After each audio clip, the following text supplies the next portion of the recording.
Number 1. Drinking your own urine in the desert. This one's been made famous by survival shows and movies, where someone's crawling through the sand, sunburned and desperate. The logic seems simple. You're out of water, but your body made some. So why not drink it? The reality is, it's a terrible idea. Urine isn't just water, it's your body's way of flushing out waste. It contains salts, toxins, and other stuff your kidneys are trying to get rid of. When you drink it, you're putting all that waste back into your system. That makes your kidneys work even harder, which in turn dehydrates you faster. It's like trying to fix a flat tire by pushing a nail in the hole. It might look like a solution for 5 seconds, then everything gets worse. If you're truly stranded, your best bet is to find shade, stay as cool as possible, and conserve energy. Drinking your own urine is more likely to cause nausea, kidney strain, and a faster death. Number 2. Sucking venom out of a snake bite. This one feels like it came straight out of an old Western movie. Someone gets bit by a rattlesnake, and the hero rushes in, makes a dramatic cut, and starts sucking the venom out like they're saving the day. It doesn't work like that. First of all, once venom is injected, it spreads quickly through the body. Trying to suck it out with your mouth doesn't remove enough to make a difference. Most of it has already entered the bloodstream or the surrounding tissue. Second, cutting into the wound to help is even worse. That just creates a bigger opening for infection and increases tissue damage. And if you try to suck it out with your mouth, congratulations. You now risk absorbing venom through any small cut in your gums, or giving the victim a nice case of mouth bacteria inside an open wound. So let's ask our friend, Science Stan.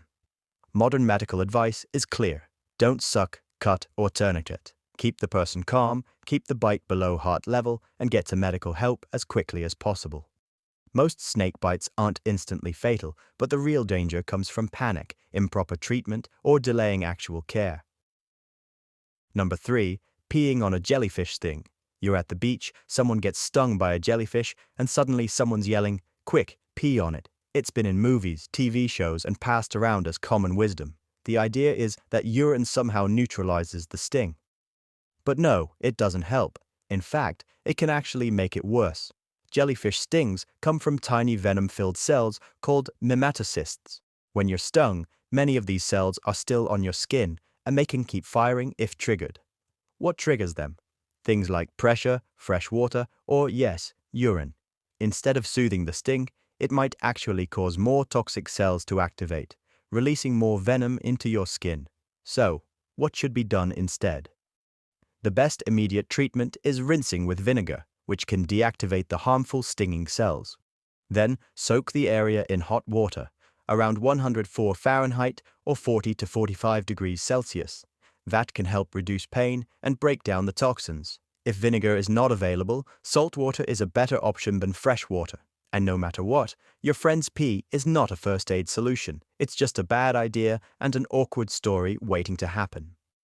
Number 4. Playing dead during a bear attack. This one's tricky because it's partly true, but dangerously misunderstood.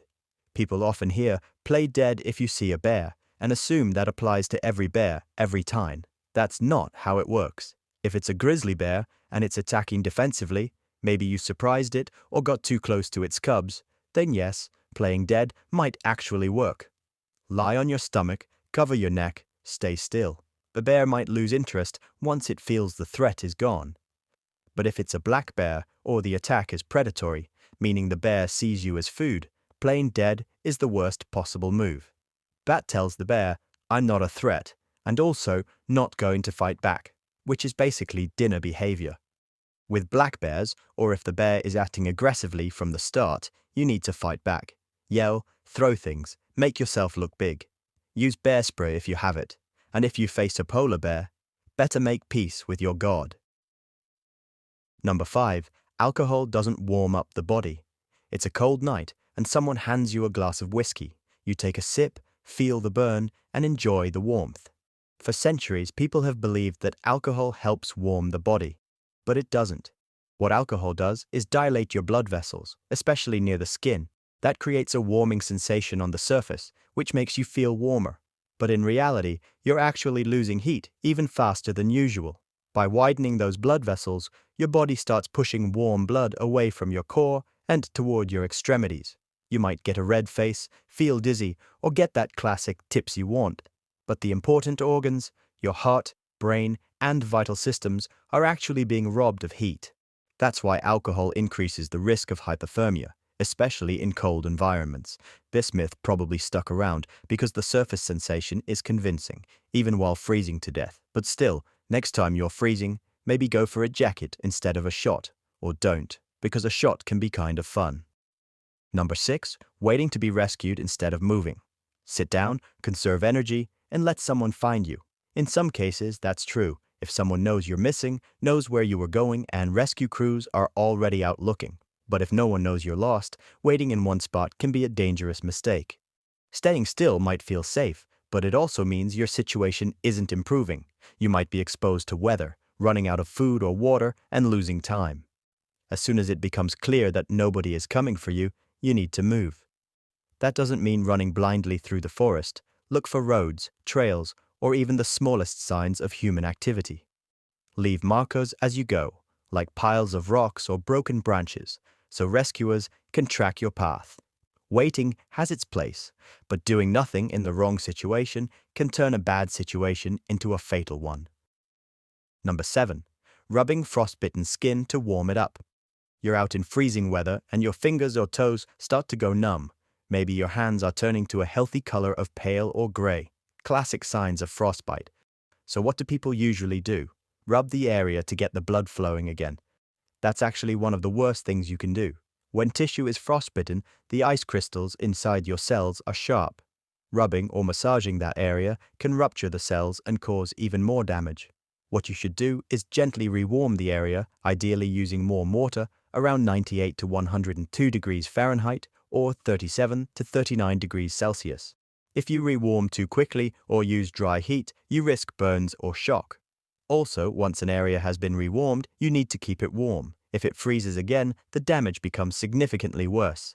That's when frostbite can lead to permanent tissue death or amputation. Number 8, eating snow for hydration. You're stranded in the snow, you're thirsty, and you remember that snow is just frozen water. So, why not eat a handful? Because that handful could seriously backfire. Snow is cold, obviously. And when you eat it, your body has to expend energy to melt it and warm it to body temperature.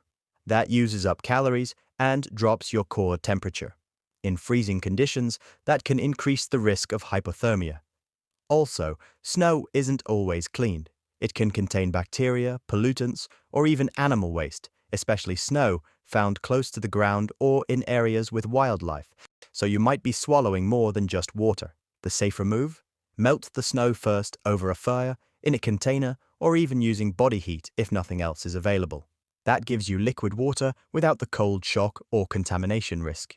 Thanks for watching. See the video on your screen? Well, YouTube thinks this one might interest you as well, so go ahead and check it out if you like.